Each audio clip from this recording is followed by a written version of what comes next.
10K followers ಸಿಕ್ಕಿರೋ ಭ್ರಮೆಲ್ ನಾನಿದ್ರೆ ದುಡ್ಡೆಷ್ಟು ಬಂತು ಅಂತ ಕೇಳ್ತಿರಲ್ಲ, ನಿಮ್ಮಂತವ್ರಿಗೆ ನಾನು ಏನ್ ಹೇಳ್ಬೇಕು? ಕನಿಕರ ತೋರಿಸಿ ಅಣಸಾಯ ಮಾಡಿ ಬಡವ್ರನ್ನ ಉದ್ಧಾರ ಮಾಡ್ಬೇಕು. ನಾನ್ ಮ್ಯಾಕ್ಸಿಗೆ ನಾನಾಗೆ ಹೋಗಿ ನಿಜವಾಗ್ಲೂ ಟ್ಯಾಟೂನ ತೋರ್ಸಿಲ್ಲ.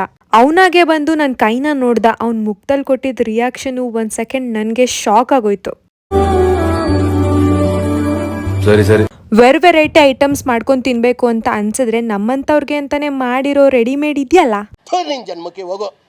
ಮೋಟೋ ವ್ಲಾಗ್ ಮಾಡಬೇಕು ಅಂತಾನೆ ಕ್ಯಾಮ್ರಾ ಎಲ್ಲ ಫಿಕ್ಸ್ ಮಾಡ್ಕೋತೀನಿ. ನನ್ನ ಪ್ರಾಬ್ಲಮ್ಮು ಆಂಗಲ್ ಪ್ರಾಬ್ಲಮ್ಮು ಗೊತ್ತಿಲ್ಲ, ಶೂಟ್ ಮಾಡೋ ಮನ್ಸ್ ಮಾತ್ರ ಬರಲ್ಲ. ಟೀ ಕುಡಿಯೋದ್ರಿಂದ ನನಗೆ ಸಿಕ್ಕಾಪಟ್ಟೆ ಪ್ರಾಬ್ಲಮ್ಸ್ ಏನೋ ಉಂಟಾಗಿದೆ. ಆದ್ರೆ ಟೀ ನನ್ನನ್ ಬಿಡ್ತಿಲ್ವೋ, ನಾನ್ ಟೀನ ಬಿಡ್ತಿಲ್ವೋ, ಒಟ್ಟಲ್ಲಿ ನಾನು ಟೀ ಕುಡಿಯೋದ್ ಮಾತ್ರ ಬಿಡ್ತಿಲ್ಲ. ನನಗಿರೋ ಒಳ್ಳೆ ಮನ್ಸನ್ನ ನೀನು ದುರುಪಯೋಗ ಪಟ್ಕೊಂಡು ನಿನ್ ಜೀವನದಲ್ಲಿ ಏನಾದ್ರೂ ಒಂದ್ ದಬ್ಬಾಗ್ತಾ ಇದೀನಿ ಅಂತ ಭ್ರಮೇಲ್ ಬದುಕ್ತಿದ್ಯಲ್ಲ. Realities change dude. ನನ್ನನ್ನ ಪ್ರೀತಿಸೋ ಜನ ನನ್ನನ್ನ ಯಾವ ಲೆವೆಲ್ಗೆ ತಗೊಂಡೋಗ್ತಾರೆ ಅಂತ ಸ್ವಲ್ಪ ನೋಡ್ತಿರು ಅಂತ ಹೇಳ್ತಾ ಮತ್ತೆ ಸಿಗುವ. Love you all.